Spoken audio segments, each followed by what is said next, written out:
Out from this topic कि हम कितना टाइम किसी एक प्रॉब्लम को देते हैं, आइंस्टाइन ने भी ऐसा बोला है कि it's not that I am smart, it's just hmm that I stay with the problem longer.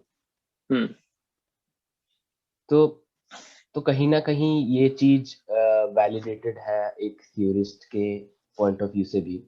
हम्म मुझे लगता है वो बंदा सही में जीनियस था। उसको मतलब एक तो हम इस तरह के कोट पढ़ते हैं इंटरनेट पे, और हम लोग उसी को पूरी स्टोरी समझ लेते हैं कि ये जो उसने बोला यही अल्टीमेट ट्रूथ है।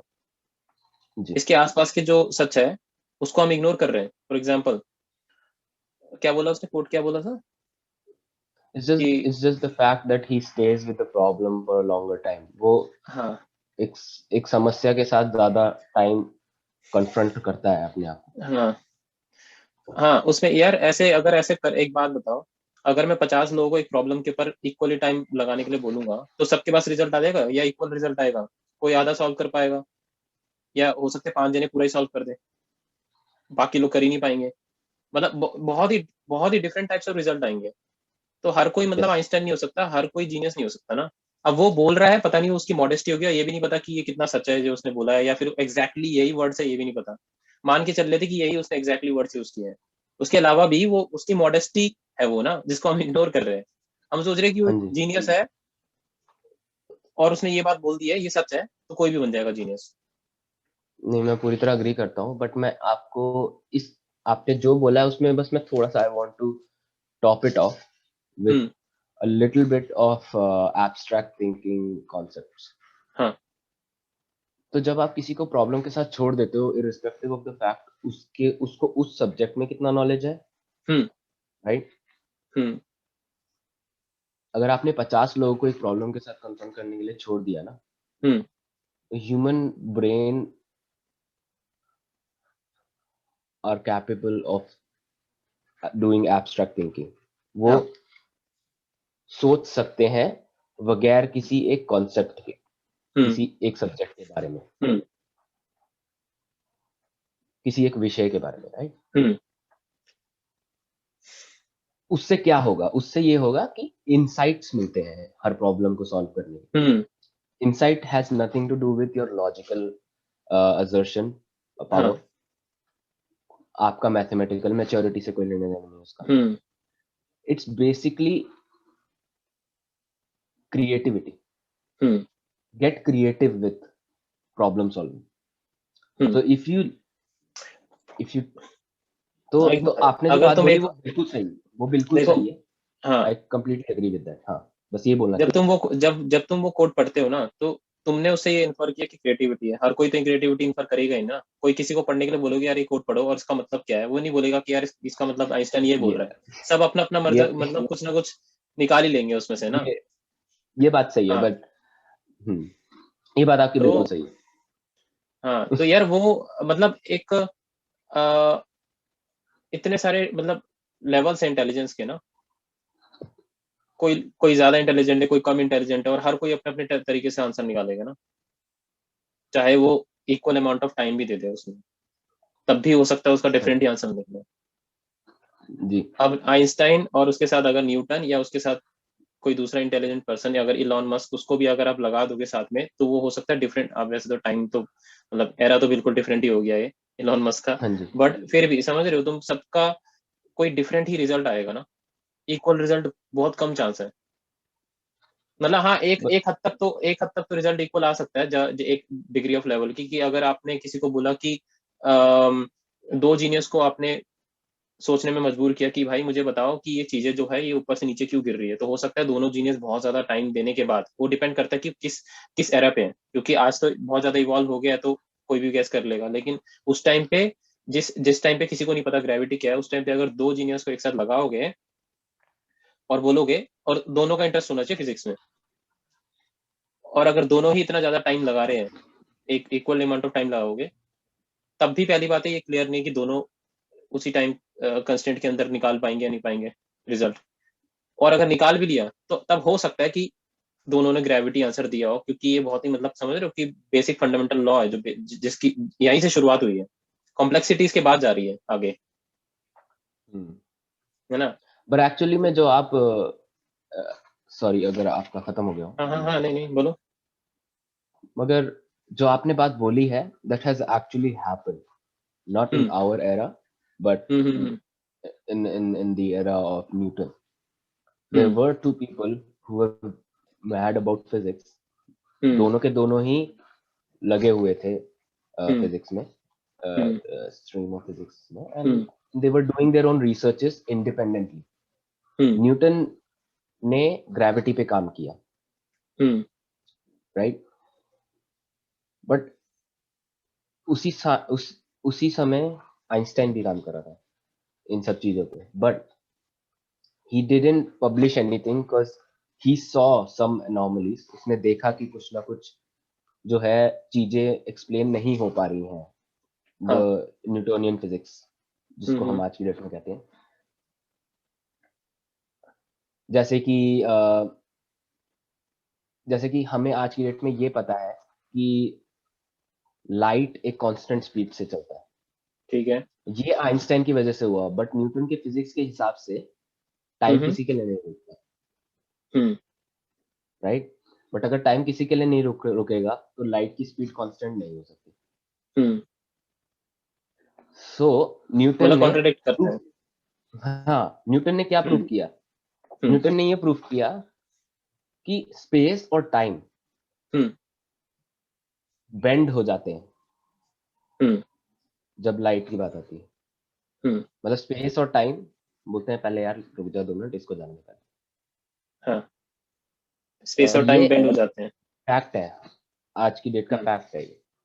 हम्म उसी पे ब्लैक होल की पूरी थ्योरी जिस पे काम चल रहा है। ब्लैक होल पे तो ये बोला गया ना कि ग्रेविटी न्यूट्रॉन बेंड कर स्टार, देती है, लाइट को अपनी तरफ खींच लेती है।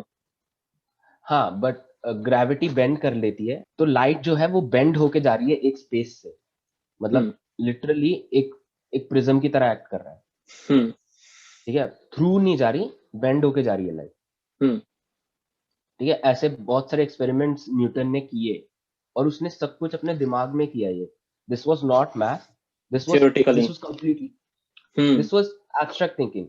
मैं आई एम हाँ गोइंग टू कॉल बैक, मैं रेफर करूंगा पीछे जाके। हम्म एब्स्ट्रैक्ट थिंकिंग थी उसकी पूरी। हम्म उसने क्या किया, उसने एक एक मूविंग ऑब्जेक्ट में एक हम्म टाइमर लिया और एक एक स्टेशनरी ऑब्जेक्ट पे एक टाइमर लिया। अब टाइमर क्या है, वो टाइमर का कॉन्सेप्ट क्या है कि लाइट जो है राउंड ट्रिप मारती है, तो वो एक एक ट्रिप मारेगी फिर वापस जाएगी, तो वो राउंड ट्रिप हो गया, हम्म राइट। तो जब वो एक ट्रिप मार रही है तो वो 1 सेकंड है, हम्म ठीक है। राउंड ट्रिप जाके जितना टाइम लग रहा है वही सेम चीज जो चलते हुए बाइक में लग रहा है ना, दोनों सेम हम्म लग रहा है। इससे क्या पता चला कि स्पीड ऑफ लाइट सेम है, कांस्टेंट है। हम्म बट देखा जाए तो जब ऑब्जेक्ट मूविंग है तो वो, अगर अगर आप विजुअली अगर कर पा रहे हो इसको, हम्म प्रोस्पेक्ट में डाल पा रहे हो, हम्म तो वो ज्यादा डिस्टेंस कवर कर रहा है। हम्म जो लाइट का जो छोटा सा पार्टिकल है या वेव है, it's hmm going this way when the motion is this way, right. ठीक बट है। स्टेशनरी के लिए तो वो ऊपर नीचे जा रहा है। हम्म इधर ये कम है या ये कम है, ऑफ कोर्स ये ज्यादा है और ये कम है, राइट। हम्म बट हो क्या रहा है कि they are ticking on the same time. Hmm ये जो मूविंग ऑब्जेक्ट है ना, they are ticking on the same time conceptually. But जब हम्म ये मूविंग ऑब्जेक्ट है ना, हम्म ये थोड़ा, इसका जो स्पीड है दोनों का कांस्टेंट है लाइट का, बट ये वाला टाइम थोड़ा कम ले रहा है हम्म चलते समय। तो हम्म इससे क्या पता चला कि जब हम मूविंग ऑब्जेक्ट में होते हैं ना, हमारा टाइम थोड़ा स्लो हो जाता है। क्यों हो हम्म जाता है? क्योंकि हमें लाइट को ट्रैवल करने देना है उतना डिस्टेंस। हम्म क्योंकि अगर मैं टाइम स्लो करूंगा हम्म तभी तभी मेरा जो है डिस्टेंस वाला फैक्टर प्रोमिनेंट हो पाएगा और स्पीड बढ़ पाएगी। हम्म क्योंकि स्पीड तो कांस्टेंट ही है, तो हम्म टाइम को स्लो होना पड़ेगा ना, हम्म क्योंकि डिस्टेंस बढ़ गया है। अब डिस्टेंस ज्यादा हम्म कवर करना है तो हम्म टाइम कम फिर टाइम तो कम हो जाएगा ना, तो टाइम क्या हम्म हो रहा है, रुक जा रहा है लाइट के हम्म लिए। हम्म तो ये उसने एब्स्ट्रैक्ट थिंकिंग करी है, उसने हम्म कुछ, ही मतलब जस्ट उसने हैड थॉट इनसाइट। एक्सपेरिमेंट किया है, वो कोई हाँ, उसने थॉट एक्सपेरिमेंट किया, छोटा सा भी कुछ ही प्रैक्टिकली डिडंट, कुछ नहीं किया। हाँ, and also there has been a lot of like talks and mentions in couple of books कि हम्म Einstein was like not very good in academics, like hmm he was good in the subject hmm per se, physics. हाँ, उसका ऐसा था कि He was passionate about it. हाँ, वो मतलब Yeah. ऐसा नहीं था कि वो बेकार था, ऐसा नहीं था कि वो कोई मतलब मेरे ख्याल से वो अबव एवरेज ही था पढ़ाई में ना। बट वो जो Yeah. हम जो एक्सपेक्ट करते हैं ना एक जीनियस से कि उसका मतलब हमेशा 100 के क्लोज होना चाहिए, वो नहीं था कुछ-कुछ उसमें। फिजिक्स और मैथ्स में तो वो था बहुत आगे। लेकिन जैसे फ्रेंच था उसका, फ्रेंच में वो फेल हुआ है, या इस तरह की मतलब कुछ डिस्क्रिपेंसीज देखने को मिली है उसके एकेडमिक्स में ना। बट वो ब्लैक होल वाली थ्योरी में पता है क्या है कि ब्लैक होल वाली थ्योरी में साफ-साफ ये बताया गया है कि जो लाइट है, वो एब्ज़ॉर्ब ही हो जाता है। ऐसा सिर्फ बेंड नहीं होता, बेंड तो होता ही है लाइट, लेकिन वो लाइट फिर एस्केप नहीं कर पाती ब्लैक होल में। ऐसा तो मैं ऐसे पढ़ते हुए आ रहा हूँ बचपन से। तुम बताओ इसमें कितना सच है? तुम्हें पता होगा। नहीं, ये सच ही है, बट मैं वैसे कह हुँ, रहा हूँ कि मैं उस फिजिक्स में नहीं घुसना चाहता हूँ, हुँ, इंटरडिक्स हुँ, हुँ, फिजिक्स में। To be very hmm, honest, अगर मुझसे पूछोगे ऑनेस्टली, ब्लैक होल थ्योरी पे मैंने ज्यादा नहीं करी है पढ़ाई। हुँ।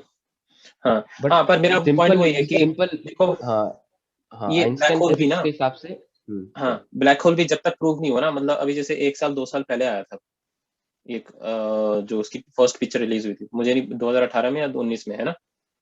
19 में आया था शायद, पहली पिक्चर। या एंड ऑफ 18 में ही आया होगा शायद। हाँ, शायद मुझे मैं 19 गेस कर रहा हूँ क्योंकि मीम थोड़े से रीसेंट लग रहे हैं, ठीक है? ठीक है, ठीक है। जो उसके ऊपर मीम बन गए थे, फ़ोटो आते साथ हाँ ही। जी, हाँ जी। तो या। हाँ, तो यार ब्लैक होल उससे पहले पता ही नहीं था कि एग्ज़िस्ट करता है। उससे पहले बस एक आइडिया था कि ऐसा एग्ज़िस्ट कर सकता है, समझ रहे हो? तो ये लोग जी। मतलब थियोरेटिकली ये लोग सोच मतलब एक कंक्लूजन पे आते हैं कि इस तरह का ब्लैक होल होना चाहिए और ओवर द इयर्स बाद में वो प्रूव हो जाता है। हिग्स पार्टिकल मतलब थियोरेटिकली सबसे पहले प्रूव हुआ किया जाता है ना। तो ऐसे ऐसे कुछ लोग हैं जो साइंटिस्ट हैं जैसे ये जो हिग्स डॉक्टर हिग्स जो थे जो साइंटिस्ट थे वो ये वो लेकर आए कंसेप्ट को कि एक ऐसा मैटर एग्जिस्ट करता है एटम के अंदर भी जिसका कोई वेट नहीं है और हम्म। अगर उसका एग्जिस्टेंस है तो ऑब्वियस सी बात है कि उसको देख सकते हैं बेशक से अपने आंखों से नहीं देख सकते पर उसको आप देख सकते हो कि है वो एग्जिस्ट करता है उसका कुछ वजूद है ना। जी। लेकिन उसका वेट नहीं है मतलब कुछ जैसे जैसे भूत एग्जिस्ट करता है पर वेट नहीं है ऐसा कुछ उसने बोला ना।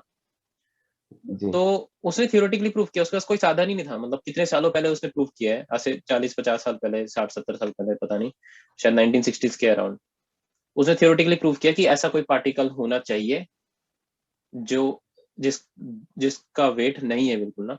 और इसको जी। प्रूव करने के लिए फिर बहुत सारे जो ये जितने भी साइंटिस्ट हैं इन लोगों ने मतलब आपस जितने भी ऑर्गेनाइजेशंस हैं ये दे केम टुगेदर कोलैबोरेटेड और उन्होंने बहुत सारा पैसा मतलब बिलियन से मतलब कई बिलियन डॉलर इन्वेस्ट करके उन्होंने जेनेवा में जो है वो लार्ज हाइड्रोन कोलाइडर करके एक मशीन बनाई ना और उसमें जो है सारे एटम्स को रन किया मतलब अगेंस्ट भिड़वाया कोलाइड करवाया बहुत लाइट की स्पीड से और ऐसा बार बार करते करते जो है कोलिजन में जो है वो पार्टिकल निकल के आया मतलब ना।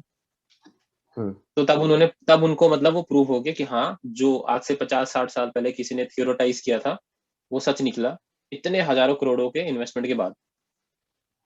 जी। समझ रहे हो। No, practical proof always like is dependent on जो टेक्नोलॉजी है, जो टेक्नोलॉजिकल हम्म इनोवेशन पे डिपेंड करता है। हम्म